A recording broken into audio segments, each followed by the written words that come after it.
সুপ্রিয় শিক্ষার্থীবৃন্দ, আমরা এখন বেসিক ধারণা নিয়ে আলোচনা করব সেমিকন্ডাক্টর ও ইলেকট্রনিক্স অধ্যায় থেকে। আজকে আমাদের আলোচ্য বিষয় হচ্ছে সেমিকন্ডাক্টর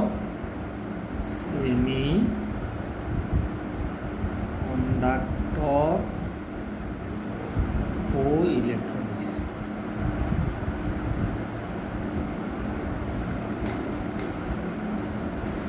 এই অধ্যায় থেকে আজকে আমরা আলোচনা করব। তাহলে সেমিকন্ডাক্টর ও ইলেকট্রনিক্স থেকে যদি তোমাদের ভালোভাবে বুঝতে হয়, বোঝার জন্য তোমাদের যে জিনিসটা দরকার সেটা হচ্ছে ব্যান্ড তত্ত্ব। ব্যান্ড তত্ত্ব বোঝার জন্য আমরা শক্তি ব্যান্ড যদি আমরা আলোচনা করতে পারি, তাহলে শক্তি ব্যান্ডগুলোকে আমরা একসাথে ব্যান্ড তত্ত্ব নামে অভিহিত করছি। তাহলে প্রথমে আমাদেরকে জানতে হবে শক্তি ব্যান্ড কী। শক্তি ব্যান্ড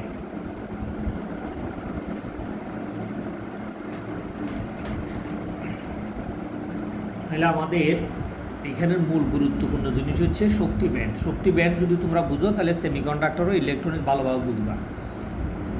আমরা জানি যদি কোনো পরমাণু স্বাধীন থাকে, ধরো স্বাধীন পরমাণুর ধরো কেন্দ্র, এটার নাম দিচ্ছি আমরা নিউক্লিয়াস। ইলেকট্রনগুলো বিভিন্ন শক্তি স্তরে আবর্তন করে।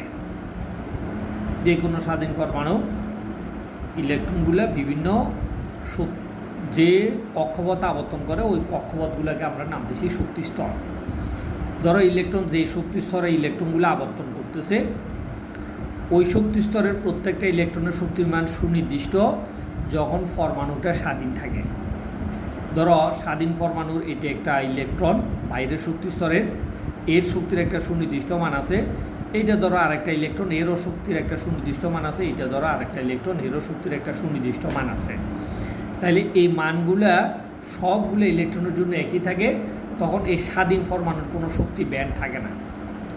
এখন এই পরমাণুগুলো যখন কোনো কঠিন পদার্থের মধ্যে অন্তর্ভুক্ত হয়, ধরো একই পরমাণু, একই কঠিন পদার্থ, বিভিন্ন কঠিন পদার্থের মধ্যে যখন ওই পরমাণুগুলো অন্তর্ভুক্ত হয়, তাহলে আমরা জানি একাধিক বাহিরের শক্তি স্তর বিদ্যমান থাকে ওই পরমাণুগুলা। তাহলে ধরো এই পরমাণুর যেমন বাইরের শক্তি স্তর আছে, যেহেতু কঠিন পদার্থের মধ্যে অনেকগুলো পরমাণু থাকবে, তাহলে অন্য পরমাণুরও বাইরের শক্তি স্তরের ইলেকট্রন আছে, প্রত্যেকটা ইলেকট্রনের শক্তি আছে। তো এখন আমরা জানি যদি পদার্থ কঠিন পদার্থের মধ্যে অন্তর্ভুক্ত হয়, ধরো এই শক্তি স্তরের শক্তির মান এর আগে আমরা বলছিলাম প্রত্যেকটা ইলেকট্রনের জন্য সুনির্দিষ্ট থাকে। এখন কঠিন পদার্থের অন্তর্ভুক্ত হওয়ার পরে এই ইলেকট্রন এবং এই ইলেকট্রন দুটোটা একই শক্তি স্তর, একই শক্তি স্তরের দুইটি ইলেকট্রনের শক্তির মধ্যে একটা তারতম্য তৈরি হয়েছে। ইলেকট্রনের শক্তির এই তারতম্যকে বা শক্তির এই পার্থক্যকে আমরা নাম দিচ্ছি এই শক্তি ব্যান্ড। তাহলে আমরা সংজ্ঞা কীভাবে দিব? কোনো বা বিভিন্ন পদার্থের কোনো পরমাণুর একেবারে বাইরের শক্তি স্তরের একই কক্ষপথের যে কোনো দুইটা ইলেকট্রনের শক্তির ফাল্লা, অর্থাৎ ধরো একটা ইলেকট্রন শক্তির মান যদি বেড়ে যায় আর একটা ইলেকট্রনের শক্তির মান কমে গেছে, ফলে তাদের মধ্যে একটা শক্তির ফাল্লা তৈরি হয়েছে। শক্তির এই ফাল্লাকে আমরা নাম দিয়েছি শক্তি ব্যান্ড। তাহলে শক্তি ব্যান্ড আমরা দেখব যদি পদার্থ কঠিন পদার্থের মধ্যে পরমাণুগুলো আবদ্ধ হলে তখন তার মধ্যে শক্তি ব্যান্ডটা দেখা যায়, যদি না থাকে তাহলে শক্তি ব্যান্ড দেখা যায় না। তো পরমাণুর এই বিভিন্ন শক্তি স্তরকে আমরা যদি রৈখিক চিত্রের মাধ্যমে দেখাই, ধরো এইটা হচ্ছে একটা রৈখিক চিত্রের মাধ্যমে, এটাকে আমরা যদি বলি এটা হচ্ছে প্রথম শক্তি ব্যান্ড বা প্রথম শক্তি স্তর, এটাকে আমরা বলতে পারি দ্বিতীয় শক্তি ব্যান্ড বা দ্বিতীয় শক্তি স্তর, এটাকে আমরা বলতে পারি তৃতীয় শক্তি ব্যান্ড বা তৃতীয় শক্তি স্তর। তাহলে এটাকে আমরা বলতে পারি প্রথম, এটাকে বলতে পারি দ্বিতীয়, এটাকে বলতে পারি তৃতীয়। তার মানে এই শক্তি স্তরে ইলেকট্রন আছে, এই শক্তি স্তরের শক্তির একটা সুনির্দিষ্ট মান আছে। আবার এই শক্তি স্তরে ইলেকট্রন আছে, এই শক্তি স্তরের শক্তির সুনির্দিষ্ট মান আছে। আবার এই শক্তি স্তরে ইলেকট্রন আছে, এই শক্তিরও সুনির্দিষ্ট মান আছে। তার মানে পরমাণুতে যতটা শক্তি স্তর থাকলে প্রত্যেকটা শক্তি স্তরের শক্তির মান আছে। এই শক্তি স্তরগুলোকে আমরা সাধারণত প্রথম শক্তি স্তরকে প্রথম শক্তি ব্যান্ড বলতে পারি, দ্বিতীয় শক্তি স্তরকে দ্বিতীয় শক্তি ব্যান্ড বলতে পারি, তৃতীয় শক্তি স্তরকে তৃতীয় শক্তি ব্যান্ড বলতে পারি। ধরো আমরা যদি বলি কোনো একটা পরমাণুর একেবারে বাইরের শক্তি স্তর, এটি হচ্ছে তৃতীয় শক্তি স্তর। তাহলে এরকম একাধিক পরমাণু আছে কঠিন পদার্থের মধ্যে অন্তর্ভুক্ত হলে প্রত্যেকের তৃতীয় শক্তি স্তর বিদ্যমান থাকবে। এই প্রত্যেকের তৃতীয় শক্তি স্তরের এই ইলেকট্রন থাকবে। তো এই একই শক্তি স্তরের যে কোনো দুইটা ইলেকট্রনের শক্তির মানের তারতম্য সৃষ্টি হবে, শক্তির মানের এই তারতম্যকে আমরা শক্তি ব্যান্ড বলি। তো এখন এটা তোমার মনে রাখতে হবে, পরমাণু যখন কঠিন পদার্থের মধ্যে অন্তর্ভুক্ত হবে শক্তি ব্যান্ড থাকবে, আর পরমাণু যখন স্বাধীন নিরপেক্ষ থাকবে তখন তার কোনো শক্তি ব্যান্ড থাকবে না। পরমাণু কঠিন পদার্থের ক্ষেত্রে আমরা শক্তি ব্যান্ড বিভিন্ন রকমের অসংখ্য শক্তি ব্যান্ড থাকতে পারে যে কোনো কঠিন পদার্থের যে কোনো পরমাণুর, কিন্তু এদের মধ্যে তিনটা শক্তি ব্যান্ড হচ্ছে প্রধান।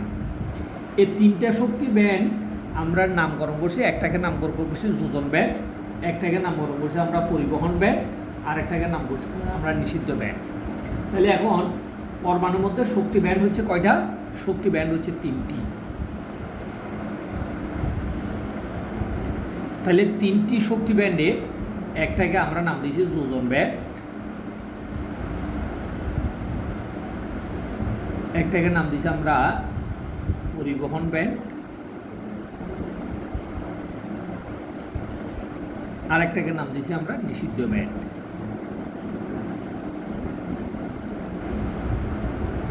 এখন এই তিন প্রকারের ব্যান্ডকে যদি আমরা রৈখিক চিত্রের মাধ্যমে প্রকাশ করে, তাহলে রৈখিক চিত্রের মাধ্যমে আমরা তিন প্রকারের ব্যান্ডকে এখন আমরা দেখাবো। ধরো ভালো করে খেয়াল করো, খেয়াল করলে বুঝতে পারবে এখানে আসলে কঠিন কিছুই নাই। ধরো পরমাণুর একেবারে প্রথম যে শক্তি স্তরটা থাকে এটাকে আমরা নাম দিয়েছি যোজন ব্যান্ড, এটাকে আমরা ভূমি অবস্থা শক্তি স্তর বলে, যেটা একেবারে প্রথমে থাকে। তাহলে এইটার নাম হচ্ছে ধরো যোজন ব্যান্ড। যোজন ব্যান্ড কাকে বলে আমরা এর পরে আমরা যোজন ব্যান্ড চিনব এবং শিখব। এরপরে পরমাণুর একেবারে বাইরের স্তরের শক্তিটাকে আমরা নাম দিয়েছি এটি হচ্ছে পরিবহন ব্যান্ড, এটার নাম হচ্ছে পরিবহন ব্যান্ড। তাহলে দেখো পরমাণুর একটা হচ্ছে যোজন ব্যান্ড, একেবারে বাইরের শক্তি স্তর যেটাকে আমরা নাম দিয়েছি পরিবহন ব্যান্ড। এই যোজন ব্যান্ড এবং পরিবহন ব্যান্ডের মাঝের অঞ্চলকে আমরা নাম দিয়েছি নিষিদ্ধ ব্যান্ড, নিষিদ্ধ ব্যান্ড। তাহলে যদি সেমিকন্ডাক্টর ও ইলেকট্রনিক্স ভালোভাবে বুঝতে চাও তাহলে তোমাকে এই তিন প্রকারের ব্যান্ড একদম ক্লিয়ারলি বুঝতে হবে। যদি তিন প্রকারের ব্যান্ড বোঝা যায় তাহলে তুমি এই সেমিকন্ডাক্টর ও ইলেকট্রনিক্স অধ্যায়টা ভালো বুঝবে। তো তার আগে তিন প্রকারের ব্যান্ড বোঝার আগে তোমার কাছে শক্তি ব্যান্ডের ধারণা ক্লিয়ার হইতে হবে। শক্তি ব্যান্ড আমরা বলছিলাম একই শক্তি স্তরে আবর্তনরত কঠিন পদার্থের মধ্যে অন্তর্ভুক্ত হলে যে কোনো দুইটা ইলেকট্রনের শক্তির পাল্লা তথা তারতম্য। এখন আমরা জানি পরমাণুর যেহেতু তিনটে ব্যান্ড যোজন ব্যান্ড, আমরা জানি পরমাণুর বহিস্থ স্তরে যে ইলেকট্রনগুলো থাকে এগুলোকে আমরা নাম দিয়েছি যোজন ইলেকট্রন। পরমাণুর একেবারে সর্বশেষ শক্তি স্তরে যে ইলেকট্রনগুলো থাকে এগুলোর নাম হচ্ছে যোজন ইলেকট্রন। তাইলে পরমাণু কঠিন পদার্থের মধ্যে যখন আবদ্ধ হবে তখন যোজন ইলেকট্রনগুলোর মধ্যে শক্তির পাল্লা তৈরি হবে, অর্থাৎ যে কোনো দুইটা ইলেকট্রনের একটা শক্তির মান যদি বাড়ে আর একটার মান কমে যাবে, ফলে দুইটার মধ্যে একটা শক্তির পাল্লা তথা রেঞ্জ তৈরি হবে। তখন এই যোজন ইলেকট্রনের শক্তির পাল্লাকে আমরা যোজন ব্যান্ড বলছি। তাইলে মূলত শক্তি ব্যান্ডের ধারণা জানলে যোজন ব্যান্ডটাও তুমি বুঝবা। ওখানে যেমন যে কোনো দুইটা ইলেকট্রনের একই শক্তি স্তরের দুইটা ইলেকট্রনের শক্তির পাল্লা, এখানে যোজন ব্যান্ডের যোজন ইলেকট্রনের শক্তির পাল্লাকে আমরা নাম দিয়েছি কি যোজন ব্যান্ড। আর কিছু কিছু পরমাণু আছে আমরা জানি যে সকল পরমাণু তড়িৎ পরিবহনে অংশগ্রহণ করে, তো যারা তড়িৎ পরিবহনে অংশগ্রহণ করে আমরা জানি তাদের মধ্যে পরিবহন ইলেকট্রন থাকে। তাহলে যারা সাধারণত পরিবাহী তাদের মধ্যে পরিবহন ইলেকট্রন থাকে। তাহলে যে সকল পরমাণুর পরিবহন ইলেকট্রন আছে ওই পরমাণুটা যদি কঠিন পদার্থের মধ্যে সেও যদি আবদ্ধ হয় তাহলে যে কোনো দুইটা পরিবহন ইলেকট্রন, ধরো এটা একটা পরিবহন ইলেকট্রন, এটা আর একটা পরিবহন ইলেকট্রন, এই দুইটা পরিবহন ইলেকট্রনের শক্তির একটা কি থাকে পাল্লা থাকে। তখন এই দুইটা ইলেকট্রনের পরিবহন ইলেকট্রনের শক্তি পাল্লাকে আমরা নাম দিয়েছি গিয়ে পরিবহন ব্যান্ড। তার মানে এভাবে প্রত্যেকটা পদার্থের মধ্যে যারা কঠিন পদার্থে অন্তর্ভুক্ত হবে প্রত্যেকেরই এরকম যোজন ব্যান্ড থাকবে, পরিবহন ব্যান্ড থাকবে। এরপর আসো নিষিদ্ধ ব্যান্ড কোনটা? নিষিদ্ধ ব্যান্ড হচ্ছে এই যোজন ব্যান্ড এবং পরিবহন ব্যান্ড এই দুই ব্যান্ডের মাঝের একটা অঞ্চল আছে যে অঞ্চলে কোনো ইলেকট্রন থাকতে পারে না। তো যে অঞ্চলে কোনো ইলেকট্রন থাকতে পারে না ওই অঞ্চলকে আমরা নাম দিছি নিষিদ্ধ ব্যান্ড। তার মানে যোজন ব্যান্ড এবং পরিবহন ব্যান্ড এই দুই ব্যান্ডের মাঝামাঝি একটা অঞ্চল, যে অঞ্চলে কোনো ইলেকট্রন থাকে না, তখন এটাকে আমরা নাম দিছি কি নিষিদ্ধ ব্যান্ড। তাহলে আমরা স্বাভাবিকভাবে বলতে পারি পরিবহন ব্যান্ড যোজন ব্যান্ডের মাঝখানের অঞ্চলটা, এই অঞ্চলেরও শক্তির একটা কি আছে ফাল্লা আছে। অর্থাৎ এই নিষিদ্ধ ব্যান্ডের শক্তির ফাল্লার উপরে ভিত্তি করে আমরা পদার্থকে আমরা পরিবাহী, অন্তরক, সেমিকন্ডাক্টর এই সকল ভাগে ভাগ করছি। তাহলে কারা পরিবাহী, তার মধ্যে কারা অপরিবাহী, কারা অর্ধপরিবাহী, এইটা মূলত নিষিদ্ধ অঞ্চলের শক্তির ফাল্লা। তার মানে এই নিষিদ্ধ ব্যান্ড যেটাকে আমরা বলি এরও শক্তির একটা ফাল্লা আছে, এর শক্তির ফাল্লার উপরে ভিত্তি করে আমরা সেমিকন্ডাক্টরগুলোকে অর্থাৎ কঠিন পদার্থগুলোর আচরণকে আমরা তিন ভাগে ভাগ করছি। তখন এগুলোকে আমরা একটাকে নাম দিছি পরিবাহী, একটাকে নাম দিছি অন্তরক তথা অপরিবাহী, আর একটাকে নাম দিছি আমরা সেমিকন্ডাক্টর। তাহলে এটা কিসের উপরে ভিত্তি করে নাম দিছি? আমরা ব্যান্ড তত্ত্বের শক্তির ফাল্লার উপরে ভিত্তি করে আমরা এগুলাকে পরিবাহীকে তিন ভাগে ভাগ করি। তাহলে আমরা জানি কঠিন পদার্থ ব্যান্ড তত্ত্বের আলোকে তিন রকমের। একটাকে আমরা বলছি ব্যান্ড তত্ত্বের আলোকে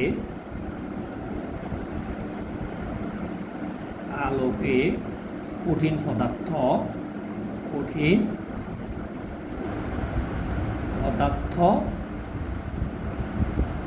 তিন প্রকার। অর্থাৎ আমরা কঠিন পদার্থকে তিনটে শ্রেণীতে ভাগ করছি। একটাকে আমরা বলছি পরিবাহী, যেগুলো আমরা একেবারে ক্লাস 6-7 থেকে শিখে আসছি। 2 অন্তরক, 3 সেমিকন্ডাক্টর।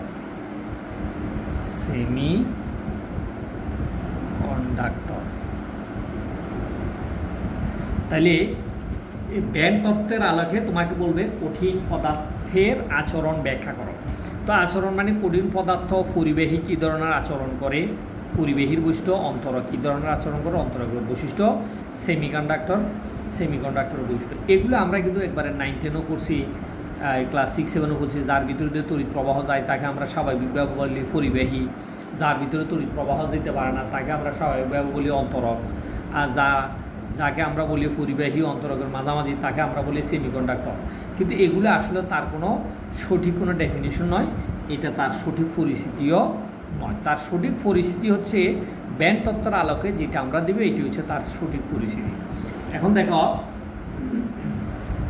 আমরা কিছু কিছু পদার্থ আছে যে সকল পদার্থ আমরা বলি স্বাভাবিকভাবে পরিবাহী। তাহলে আমরা জানবো যে কোনটা পরিবাহী। পরিবাহী হচ্ছে আমরা পরমাণুর মধ্যে এরকম 3টা অঞ্চল আমরা দেখছি, একটা যোজন ব্যান্ড, একটা নিষিদ্ধ ব্যান্ড, একটা পরিবহন ব্যান্ড।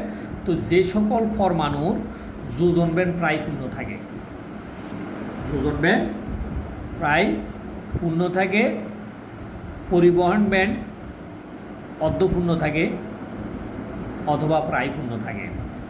যোজন ব্যান্ড সম্পূর্ণরূপে পূর্ণ, পরিবহন ব্যান্ড প্রায় শূন্য অথবা প্রায় শূন্যটাকে আমরা আংশিক খালিও বলতে পারি। তাহলে পরিবহন ব্যান্ড এবং যোজন ব্যান্ড এই দুই ব্যান্ডের মাঝে শক্তির কোনো ফাল্লা নাই। এটাকে যদি আমরা শক্তির রৈখিক চিত্রের মাধ্যমে আমরা দেখাই, তাহলে দেখো আমরা জিনিসটা দেখাবো এরকম করে। ধরো এটা বললাম আমরা যোজন ব্যান্ড, এটা বললাম আমরা পরিবহন ব্যান্ড।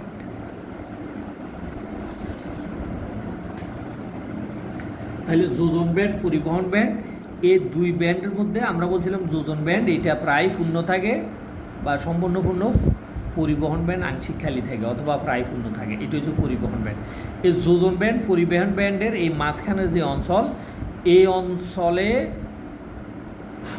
কোনো নিষিদ্ধ ব্যান্ডের শক্তির ফাল্লা নাই বললে চলে।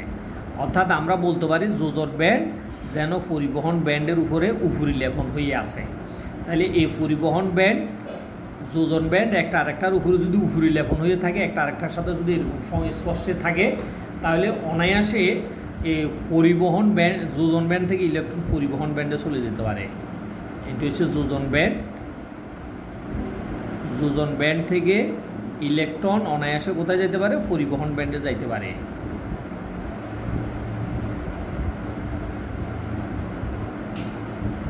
তাহলে যোজন ব্যান্ড পরিবহন ব্যান্ডের মাঝে নিষিদ্ধ এলাকার শক্তির ফাল্লা নাই, না থাকলে ইলেকট্রন অনায়াসে এটা থেকে এটা, তার মানে যোজন ব্যান্ডের ইলেকট্রনগুলো যেন পরিবহন ব্যান্ডের ইলেকট্রন, ফলে এই পদার্থটা কী করতে পারে, তড়িৎ পরিবহন করতে পারে, তখন এদেরকে আমরা নাম দিছি কি পরিবাহী। তাহলে এখন পরিবাহী কী জিনিস ব্যান্ড তত্ত্বের আলোকে তোমাদের কাছে ক্লিয়ার হয়েছে কিনা তোমরা দেখো। যোজন ব্যান্ড সম্পূর্ণ পূর্ণ থাকে, পরিবহন ব্যান্ড প্রায় পূর্ণ থাকে অথবা আংশিক খালি থাকে। যোজন ব্যান্ড পরিবহন ব্যান্ডের মাঝের শক্তির ফাল্লা নেই বললে চলে। যোজন ব্যান্ড থেকে ইলেকট্রন অনায়াসে পরিবহন ব্যান্ডে যেতে পারে, তখন সেটাকে আমরা নাম দিছি পরিবাহী। এটি হচ্ছে ব্যান্ড তত্ত্বের আলোকে পরিবাহীর ডেফিনিশন। এরপর দেখো পরিবহন ব্যান্ড যোজন ব্যান্ড এইটার মাঝখানে শক্তির ফাল্লা নাই, না থাকলে একটা আরেকটার উপর উপরিলেপন থাকে। এবার আসো অন্তর পদার্থ কাকে বলে। এখন আমরা অন্তর পদার্থের ক্ষেত্রে আমরা যদি বলি যে সকল পদার্থের যোজন ব্যান্ড অর্ধপূর্ণ থাকে অথবা পরিবহন ব্যান্ড একেবারে ফাঁকা থাকে, তাহলে আমরা জানি কিছু কিছু পদার্থ আছে যে সকল পদার্থগুলা যোজন ব্যান্ড অর্ধেক পূর্ণ থাকে অথবা আংশিক পূর্ণ থাকে এবং পরিবহন ব্যান্ড সম্পূর্ণরূপে কী থাকে, ফাঁকা থাকে। তার মানে পরিবহন ব্যান্ডে কোনো পরিবহন ইলেকট্রন থাকে না। আবার অন্যভাবে আমরা বলতে পারি যোজন ব্যান্ড এবং পরিবহন ব্যান্ডের মাঝে যেটাকে আমরা অন্তরক বলে, এই যোজন ব্যান্ড ধরো আমরা বললাম এইটা হচ্ছে তার যোজন ব্যান্ড, আর এটা ধরো তার পরিবহন ব্যান্ড। তাহলে যোজন ব্যান্ড এবং পরিবহন ব্যান্ডের মাঝখানে নিষিদ্ধ ব্যান্ড, যার নিষিদ্ধ ব্যান্ডের শক্তির ফাল্লা অনেক বড় এবং সে ফাল্লা কত, এটা 15 EV, এত ইলেকট্রন ভোল্টের মতো। তাহলে যে সকল পদার্থের এই যোজন ব্যান্ড পরিবহন ব্যান্ডের শক্তির ফাল্লা সাধারণত 6 EV থেকে 15 EV সর্বোচ্চ পর্যন্ত থাকে, তখন এই যে শক্তির এত বড় ফাল্লা, যার পরিবহন ব্যান্ড ফাঁকা, পরিবহন ব্যান্ডে কোনো ইলেকট্রন নাই, অর্থাৎ এটা সম্পূর্ণরূপে ফাঁকা পরিবহন ব্যান্ড, পরিবহন ব্যান্ড হচ্ছে কি পরিবহন ব্যান্ড ফাঁকা, এবং যোজন ব্যান্ড হচ্ছে আংশিক পূর্ণ ইলেকট্রন দ্বারা। তো যোজন ব্যান্ড যদি ইলেকট্রন দ্বারা আংশিক পূর্ণ থাকে, তখন যোজন ব্যান্ড থেকে ইলেকট্রন চাইলেও পরিবহন ব্যান্ডে যেতে পারে না, কারণ কোনো ইলেকট্রন সাধারণত 6 EV থেকে 15 EV এই পরিমাণের শক্তি অর্জন করতে পারে না। এই পরিমাণের শক্তি যদি সে অর্জন করতে পারে, তাহলে ইলেকট্রন অনায়াসে যোজন ব্যান্ড থেকে পরিবহন ব্যান্ডে যেতে পারত। কিন্তু যেহেতু ইলেকট্রন এই শক্তি অর্জন করতে পারে না, ফলে যোজন ব্যান্ড থেকে কোনো ইলেকট্রন পরিবহন ব্যান্ডে যায় না, পরিবহন সম্পূর্ণ ফাঁকা থাকে, ফলে এই পদার্থ কোনো তড়িৎ পরিবহন করতে পারে না বলে এইকে আমরা নাম দিছি কি অন্তরক। তাহলে ব্যান্ড তত্ত্বের আলোকে আমরা পরিবহন ব্যান্ড চিনলাম, ব্যান্ড তত্ত্বের আলোকে আমরা অন্তরক পদার্থ চিনলাম। এরপরে সেমিকন্ডাক্টর, এইটা আমাদের জন্য এই অধ্যায়ে সবচেয়ে গুরুত্বপূর্ণ। এইটা আমরা পরবর্তীতে শুধু একটাই ক্লাসে আমরা সেমিকন্ডাক্টর নিয়ে আলোচনা করব। ধন্যবাদ সবাইকে, খোদা হাফেজ।